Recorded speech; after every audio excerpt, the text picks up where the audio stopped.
Menariknya, kalau menjadi pemimpin, idealnya harus ada internalnya. Jangan terlalu eksternal. Kalau eksternal apa yang terjadi? Kabar burung didengerin.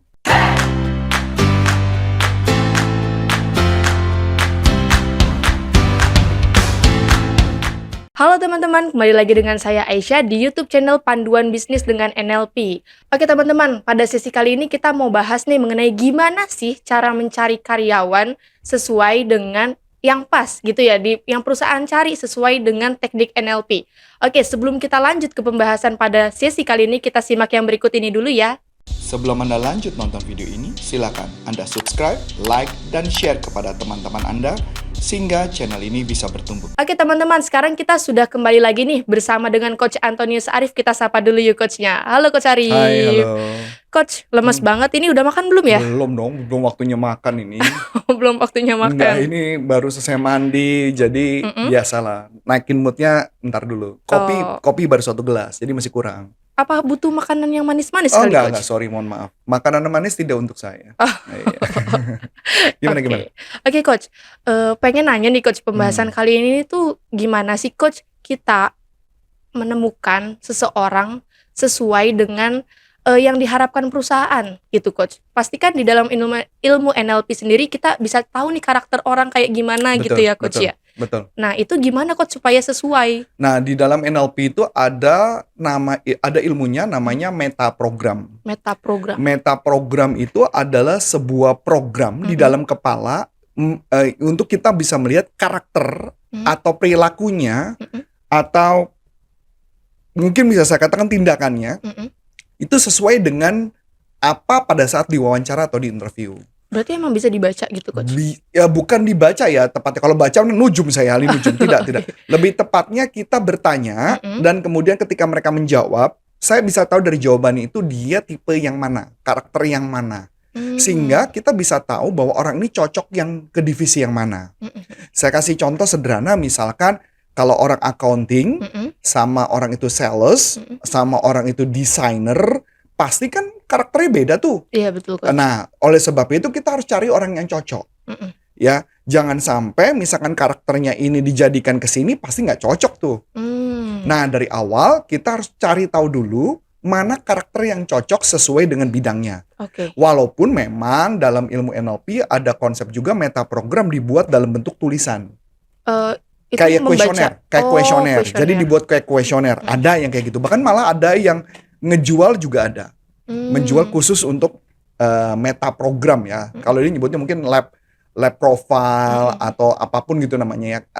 Kompas gitu dan sebagainya namanya. Nah, tapi sebelum kita ngebahas lebih lanjut, saya mau coba ngebahas dulu beberapa hal. Mudah-mudahan nanti ini ada tulisannya di sini. Jadi biar teman-teman nanti tahu nih apa yang kita bahas gitu ya. Jadi di metaprogram itu yang pertama, kalau saya paling gampang adalah saya mau mencari tahu orang itu proaktif atau reaktif. Proaktif atau reaktif? Proaktif atau reaktif. Tolong proaktif dan reaktif ini dipisahkan dengan teori dari teorinya Stephen Covey atau teori dari psikologi pada umumnya.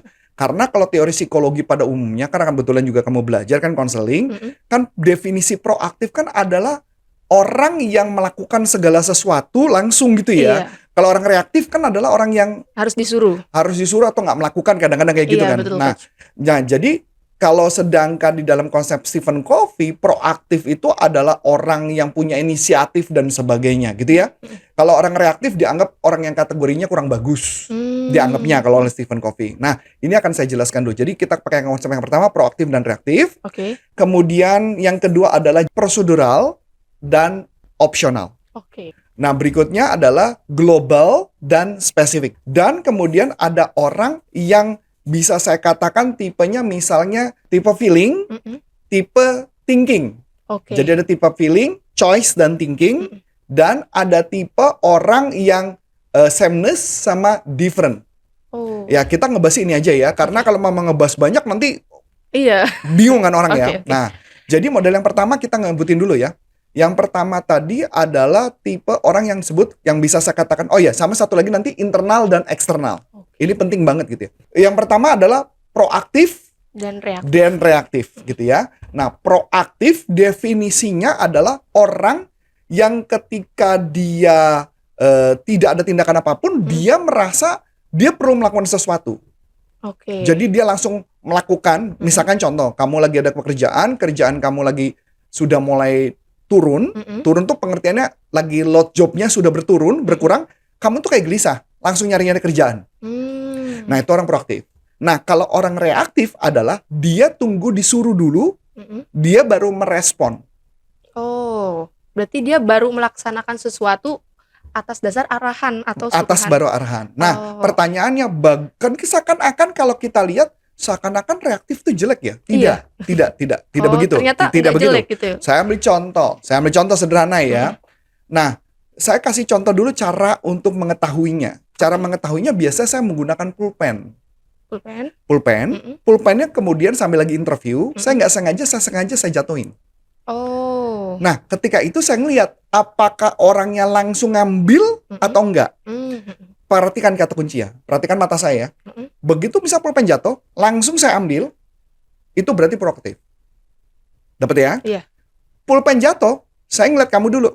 Saya ngeliat pulpen jatuh, kemudian saya ngeliat kamu nggak bereaksi, baru saya ambil, itu kategori reaktif. Nah, kalau dianggap konsep psikologi kan itu dianggap masih tetap proaktif kan? Iya. Karena dia melakukan. Tidak. Tapi saya melihat saya melihat Ai ngambil apa enggak. Kalau Ai nggak ngambil, saya langsung ambil. Itu reaktif. Kalau nggak ngambil sama sekali, berarti orang mati gitu ya. Bener kan? Kan ada ya kayak gitu, ada. Nggak peka dengan sekeliling. Nggak peka sama sekeliling. Nah, pertanyaan saya, sederhana nih Ai. Menurut kamu, accounting bagusan proaktif atau reaktif? Accounting. Reaktif. Berarti nggak jelek dong? Enggak.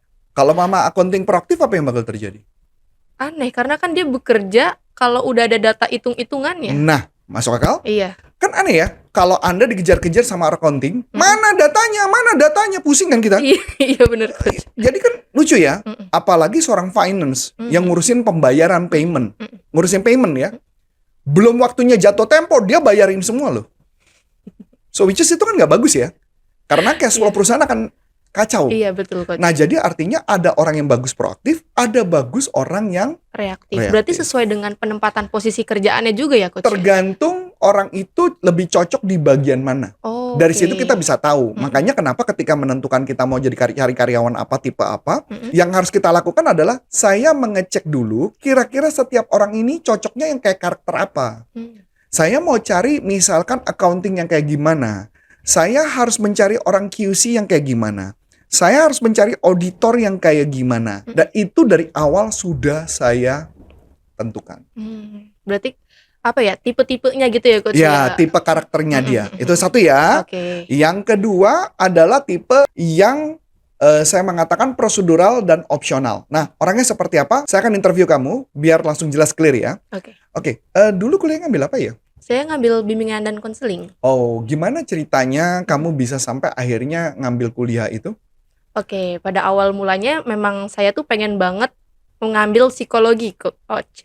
Habis itu ya karena lambat laun gitu ya, saya mencoba, saya gagal gitu ya, 2 kali mencoba tesnya. Baiklah, saya pilih jurusan yang ranahnya masih ke dalam lingkup manusia. Karena saya tuh senang berinteraksi, senang mengenal orang gitu loh Coach. Jadinya saya mengambil ya gabungan dari ilmu psikologi itu yang ada belajar-belajar psikolog ya, bimbingan konseling itu. Walaupun bimbingan konseling itu lebih spesifik ke anak sekolah ya Coach. Tapi kalau dengan kita tambah kemampuan kita bisa ke luar sekolah juga bisa. Oke. Nah, dari cara kamu berbicara tadi kan panjang tuh. Panjang, runut, itu kategorinya adalah prosedural. Oh, berarti beruntun. Prosedural. Kalau orang opsional, ngomongnya loncat-loncat. Oh. Jadi dia ngomong, dulu saya pengen kuliah ngambil psikologi, ya harus ada bimbingan konseling. Ya udah saya apply aja dan saya diterima. Udah, ngomong singkat segitu. Nah, orang jadi kalau ditanya, orang prosedural adalah orang yang ketika mengerjakan sesuatu itu harus runut. Gitu ya. Kalau nggak runut, dia stres. Iya, Coach, benar. Dia mengalami kesulitan. Iya. Begitu juga ketika ngomong, kamu ngomongnya harus runut. Kalau ngomongnya loncat-loncat, kamu juga bakal stres. Iya, ini yang mana ya? Betul kan? Iya, Coach. Nah, itu yang berbeda. Jadi ada orang yang prosedural, ada orang opsional. Kalau orang opsional, saya cuma kasih tahu tek tek tek tek, dia ngelakuin dulu, salah urusan nanti. Jadi nggak ada bagus, nggak ada jelek ya. Jadi kalau mama ditanya prosedural, kira-kira pekerjaan apa yang cocok? Membuat cerita. Membuat cerita. Oh, pekerjaan kantor komplain cerita. Penulis berarti ya kalau itu ya? Belum tentu penulis, apalagi. Kira-kira apa? Kalau bekerjaan di kantor, pekerjaan apa yang cocok untuk orang prosedural? Accounting prosedural nggak? Iya. Iya, harus kan? Iya. Sales? Prosedural. Prosedural. Tapi sales door to door, enggak. Bagusnya bukan prosedural. Dia yang opsional. Oh ya, yang opsional. Karena dia nggak penting masalah kartu nama, yang penting maju dulu. Kalau prosedural itu mesti lengkap dulu datanya, baru dia bisa ngomong. Iya, Coach. Bener kan? Iya. Nah, itu tipe prosedural. Oke. Jadi pekerjaan masing-masing setiap orang berbeda. Nah, contoh. Ini karena asisten kelas ya. Iya. Asisten kelas buat kita ngerekam dan sebagainya. Can you imagine kalau orang yang nggak prosedural apa yang bakal terjadi? Berantakan. Pertama berantakan. Iya. Pasti barang ada yang hilang. Iya, betul. Karena ngerapinnya nggak urut. Nah, itu yang terjadi.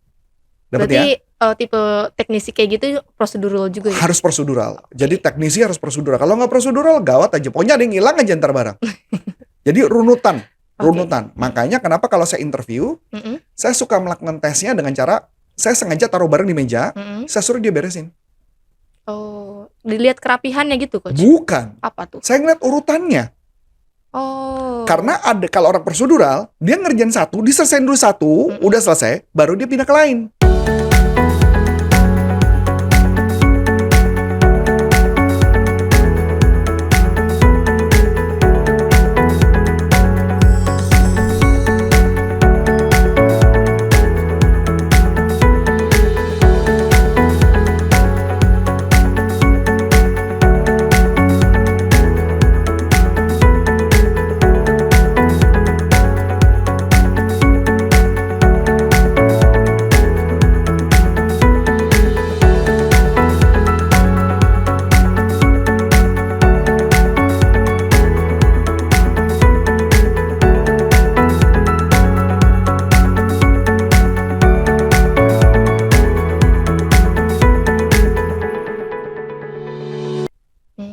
Kalau opsional kagak, ngerjain satu belum selesai dia pindah ke lain. Iya. Belum selesai pindah lagi ke tempat lain. Belum selesai pindah lagi ke lain. Makanya nggak ada yang selesai kerjaannya. Oke. Dapat ya? Dapat, Coach. Makanya jadi kalau mama ditanya seperti itu, saya harus melihat orang yang runut. Itu yang disebut namanya prosedural. Nah, pertanyaan menarik. Kalau desainer, bagusan prosedural apa opsional? Desainer opsional. Opsional. Can you imagine kalau prosedural apa yang bakal terjadi? Kayak desainnya nggak bakalan jadi, Coach. Desainnya mungkin jadi tapi idenya nggak kreatif. Iya, benar. Kecuali dia punya sistem. Gimana caranya yang membuat menjadi bagus, makanya dibuat prosedural. Masuk akal sama sini? Oke, Coach. Makanya host kita satu lagi kan Karin, itu tipenya prosedural loh. Terstruktur juga. Terstruktur. Oh, berarti emang ya saya mirip-mirip dong berarti, Coach. Betul ya, clear ya. Nah, yang kedua adalah global dan spesifik. Oh, ini beda lagi ya, udah ganti ya? Udah ganti lagi nih. Global dan spesifik. Yang dimana tadi saya sudah tanyakan ke kamu, kamu tipenya global. Tahu dari mana? Kalau orang spesifik dia akan ngomong tahun, nama kampus, daerah mana, tahun berapa, mungkin tanggal bulan dan sebagainya. Itu adalah orang spesifik dan detail. Sedangkan kamu tadi nggak nyebut nama kampusnya, nggak nyebut tahunnya juga, nggak nyebut lokasinya di mana, nggak ada yang nyebut itu kan semua. Iya, enggak. Itulah makanya disebut namanya global. Jadi secara umum. Oke. Sampai sini oke? Oke. Dan kamu juga nggak ngomong, saya nggak tahu bimbingan konseling ada berapa jenis. Oh, kalau di perkuliahan satu aja gitu. Palingan satu aja ada ya? mata kuliah yang menjurusnya. Oh, jadi ada penjurusan. Iya. Nah, penjurusannya ada berapa banyak? Itu kayak apa sih, Coach? Kayak mata kuliah yang wajib sama yang Iya. pilihan. Paham. Itu penjurusannya ada 3 industri. Nah, tapi yang jadi masalah tadi kamu nggak cerita kan? Akhirnya aku ngambil yang ini gitu kan? Nah, itu maksud saya. Oke. Clear ya? Clear. Jadi kamu adalah tipe global. Jadi kalau ditanya accounting, bagusnya global apa spesifik? Spesifik. Spesifik. Sales? Campuran gak sih, Coach? Global dan spesifik. sebenarnya sales global dan tengah-tengah antara global dan Nah, spesifik, iya, tapi tidak spesifik banget. Iya. Kalau spesifik banget customer stres loh sama dia loh. Cerewet kan, jadi yang detail banget gitu kan. Iya, Coach. Nah, jadi itulah gambarannya. Jadi kalau ditanya, itu prosesnya. Kalau spesifik apa yang bakal terjadi? Saya kasih contoh. Salah satu manajer kita, Pak Hengki, itu spesifik. Kenapa emang, Coach? Jadi ketika kita lagi ngomong sesuatu, kalau kamu ngeh gitu ya, setiap ngobrol, itu kita lagi ngomong global, ngomong umum, dia sudah nanya detail. Sedangkan saya lagi ngomong global, dia udah ngomongnya go detail banget tuh. Sebelah entar dulu, itu bahasnya nanti. Kita ngomong global dulu, umum dulu. Jadi umum baru menjurus. Iya. Kalau Pak Hengki enggak. Detail dulu baru di global sama dia. Karena mama isi kepalanya model kayak begitu. Pernah kan ngobrol sama kita kan? Pernah. Iya kan? Dia belum apa nanyanya udah yang detail dulu. Dalam gitu. Dulu yang kalau bahasa saya tuh yang keribetnya dulu. Nah, itu memang ada bisa mengerti karena ada orang yang memang tipenya kayak begitu. Dapat yang sini ya? Oke, Coach. Oke, berikut nih pertanyaan berikut. Saya mau masuk tentang internal dan eksternal. Bagaimana kamu tahu? Nah, ini teknik pertanyaannya. Bagaimana kamu tahu bahwa pekerjaanmu sudah bagus? Dengan melihat hasilnya. Melihat hasilnya. Iya. Ketika lu melihat hasil, itu berarti tipe eksternal. Karena melihat hasil. Kalau internal ditanya, dia jawab, saya tahu kerjaan itu bagus, kalau menurut saya sudah bagus, ya udah bagus. Oh, berarti atas keputusan diri sendiri. Exactly. Oke. Dan menariknya, kalau menjadi pemimpin, idealnya harus ada internalnya. Jangan terlalu eksternal. Kalau eksternal apa yang terjadi? Kabar burung didengerin. Sebelum Anda lanjut nonton video ini, silakan Anda subscribe, like, dan share kepada teman-teman Anda sehingga channel ini bisa bertumbuh. Begitu ngomong B, dia ngomong lagi. Akibatnya kantor jadi chaos tuh. Karena nggak ada fokus internalnya. Tetapi eksternal juga bagus dalam konteks kita bisa terima feedback dari orang lain. Oke, berarti emang orang yang eksternal lebih bisa menerima ya? Bisa mendengar, ketika diajarin sesuatu, orang eksternal akan lebih cepat mau belajarnya dan lebih cepat mengerti. Kalau internal enggak. Dia lebih suka belajar sendiri? Lebih suka belajar sendiri dan menurut judgement dia itu udah bagus. Oke. Nah, sekarang mulai perhatiin dong. Temen kamu yang sales, eksternal apa internal jadi kelihatannya? Mungkin internal kali ya, Coach ya? Iya. Nangkep kan? Mulai kelihatan tuh? Karena ada judgement-nya dia sendiri untuk melakukan. Nah, jadi gambarnya kayak gitu. Kalau Pak Hengki, internal ada. Karin, ada eksternal, ada internal. Nggak terlalu internal. Sampai sini oke ya? Oke, Coach. Kalau saya udah jelas dong? Iya. Kelihatan kan? Tapi kalau ditanya, sebenarnya saya mau dengar feedback. Dari orang. Berarti Coach juga menerima di tengah-tengah. feedback. Oh, memang kan? Setiap saya ngobrol saya tanya, apa yang mau ditanya, apa yang mau dibicarakan. Baru kan saya bicarakan. Nah, itu gambarannya. Jadi, kalau ditanya, desainer bagus internal apa eksternal? Internal, tapi dengan satu syarat. Memang dia waktu ketika di interview memang hasilnya bagus. Cuma kalau orang internal biasanya keras kepala. Ya, nggak mau nerima masukan. Lebih sulit untuk menerima masukan. Kalau eksternal mau terima masukan, tapi gampang terombang-ambing. Sampai biasanya kalau orang eksternal sampai dia yakin dulu nggak sih, Coach? Eksternal enggak, internal kali maksudnya. Oh iya. Ya, kalau internal ya sampai dia yakin dulu. Dan itu menurut dia harus dia bener-bener ngelakuin. Kalau enggak repot. Tapi kalau mama dia menjadi pengusaha mungkin bagus karena dia ada kekehnya. Tapi kalau jadi karyawan nggak bisa. Dia kan kelihatannya adalah orang yang tidak mau terima feedback, dia maunya apa menurut dia ya dia gitu. Dapat sampai sini ya? Dapat, Coach. Nah, jadi kalau sales bagusnya eksternal internal. Eksternal. Dan ada setengahnya. Setengahnya sedikit. Sampai sini oke ya? Oke. Kita lanjut lagi nih, kita maju. Berikutnya adalah feeling, choice, dan thinking. Jadi ada 3 nih. Nah, caranya saya cuma nanya sederhana. Ai, pernah nggak ngalamin kondisi nggak enak? Contoh yang sederhana aja. Misalkan lagi bawa motor, kemudian kesenggol. Atau pulang kehujanan, terus kesiram, mobil lewat, kesiram basah. Pokoknya cerita yang membuat lu bete. Boleh ceritakan satu? Pernah, Coach. waktu di persimpangan gitu ya Coach ya. Padahal saya udah ngambil jalannya tuh sesuai, tapi ada sebuah mobil yang pengen belok secara tiba-tiba. Dan ya dia langsung ngeklakson kenceng gitu loh. Dengan situasi pagi hari, dengan keadaan seperti itu kayak merusak suasana dan mood sih menurut saya karena langsung dibentak dan dimarahi padahal saya tidak salah gitu loh.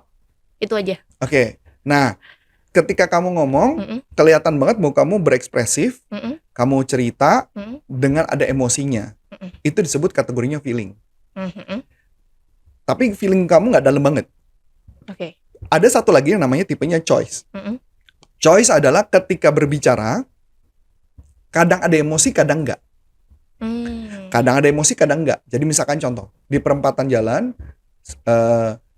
waktu itu saya lagi naik motor, terus ada mobil yang lewat, itu saya kesirem, bete banget. Tapi saya pikir ya sudahlah, habis mau diapain lagi orang? Ya mungkin kayak gitu dan sebagainya.